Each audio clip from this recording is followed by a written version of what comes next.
It all began on a quiet autumn day, a day that would forever change my life.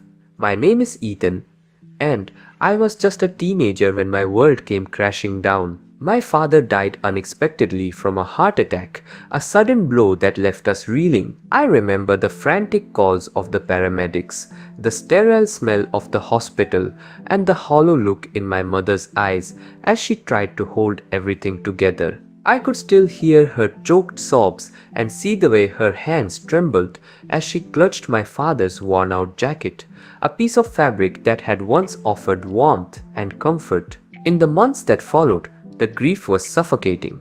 My mother did her best to shield me from the pain, but the absence of my father loomed over us like a dark cloud. I often found myself staring out the window, lost in memories of laughter and warmth.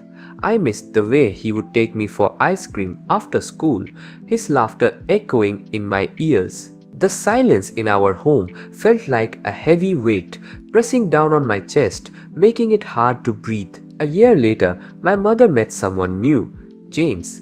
At first, I was hopeful.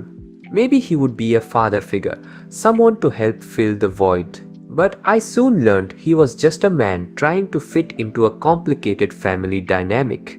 The more I watched him, the more I felt a growing sense of unease. He was polite but distant, and his two sons, Tyler and Ryan, were no better. They were both older than me, and while they never treated me with cruelty, there was always a palpable distance between us, like a chasm that I couldn't cross. Family trips soon became a ritual. Whenever the family planned a getaway, I found myself sent off to my grandparents' house. "You'll enjoy it there," my mother would say, her smile strained as if she was trying to convince herself. I could see the reluctance in her eyes, as if she knew I didn't belong. Each time I was dropped off at my grandparents', I felt a little more like a stranger in my own home. The laughter and joy of my stepbrothers echoed in my ears as I sat alone, watching them from a distance, feeling like an outsider. When I turned 18, I was ready to leave.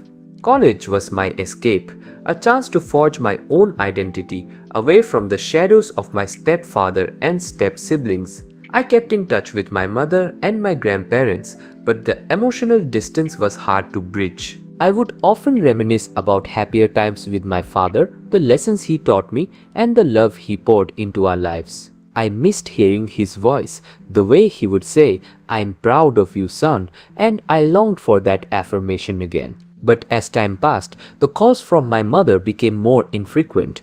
I sensed the growing divide, the weight of her new family pressing down on our old connections. Despite this, I tried to remain supportive, believing that she was happy. The world around me was changing, but the void left by my father's absence was still there, a constant reminder of what I had lost. One day my mother called, asking me to come home.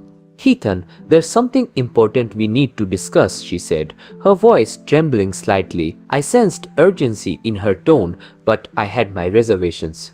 When I arrived, the atmosphere was tense, thick with unspoken words. I could feel a knot forming in my stomach, a sense of dread creeping in. James sat at the head of the table, his expression serious, almost grim.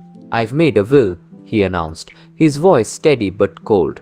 "I've included my sons, but not you, Ethan. You're not part of my real family." The words stung like a slap to the face, echoing in my mind long after he had spoken. I felt my heart sink, disappointment flooding my veins. I nodded, trying to mask my emotions, but inside I was crushed. 2 years later, the unexpected happened. My grandparents announced that I would inherit their properties and savings, 5 properties in total, a small fortune. The news spread like wildfire, and suddenly I found myself in the spotlight, the center of attention. It felt surreal. A strange mix of excitement and disbelief coursing through me. I had always been the underdog, the outsider, and now I was being handed opportunities beyond my imagination. James called me again, wanting me to visit. When I arrived, he wasted no time, his tone condescending. "Ethan, it's unfair to my kids that you'll inherit so much." I think you should share it with Tyler and Ryan, he insisted, his eyes narrowing as if trying to intimidate me.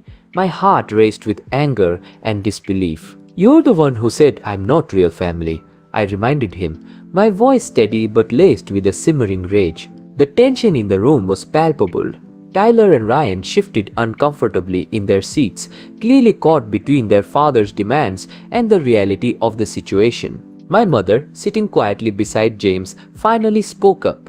Ethan, it's your duty to, as James says. Her words felt like a betrayal, a knife twisting in my heart.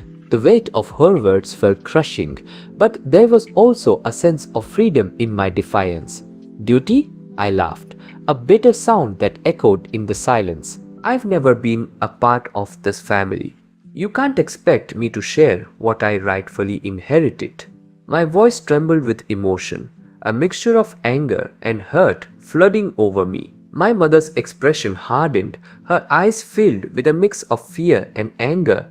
If you refuse, you'll be cut off from this family, she said, her voice steady but trembling. The ultimatum hit me like a brick wall. Cut off? I echoed, my heart racing. You've already cut me off. I was never included in the first place. You chose this life. The weight of her words felt suffocating, but I knew I had to stand my ground. I stood up, looking at her, and James, I am going home, I said firmly. I am done with this charade. The relief that washed over me was overwhelming. I felt lighter, as if a burden had been lifted. I blocked everyone. My mother, James, Tyler and Ryan. The silence that followed was deafening, but it felt oddly liberating. I spent the next few weeks focusing on myself, my studies and my business, feeling the weight of their expectations lift off my shoulders. I immersed myself in my work, channeling my energy into building something I could call my own.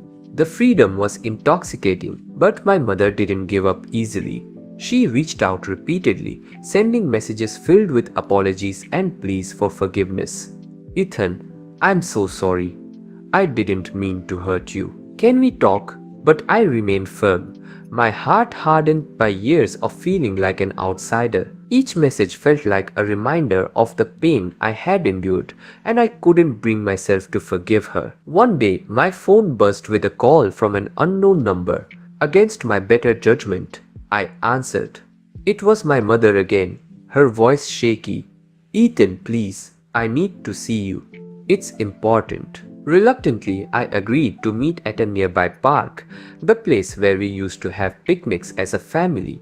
When I arrived, I saw her sitting on a bench, her expression a mix of hope and anxiety. I felt a rush of emotions, anger, sadness, and a flicker of longing for the connection we once had. Ethan, I'm sorry for everything, she began, tears in her eyes.